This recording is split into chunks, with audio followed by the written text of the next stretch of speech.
pada 2017 saya didiagnose kanser tahap 3, kanser payudara, and then seterusnya saya buatlah kemoterapi, radioterapi.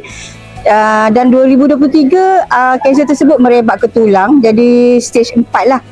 Jadi sepanjang perjalanan PhD tu saya struggle antara buat tesis, research dan sebagainya, dan juga saya terpaksa menjalani rawatan lah, yang mana saya menjalani 2 pembedahan meja, kemoterapi setakat hari ini dah 22 kali, dan juga sebanyak 20 kali radioterapi dan beberapa rawatan lain lah.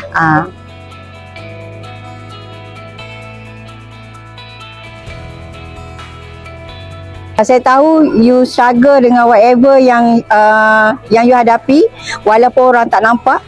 Tapi you remember satu sahaja, mungkin this is the way untuk kita ke syurga. So make sure whatever yang you lakukan, pastikan yang buat genggam bara api sampai jadi arang. Jangan buat kerja tu separuh jalan sahajalah.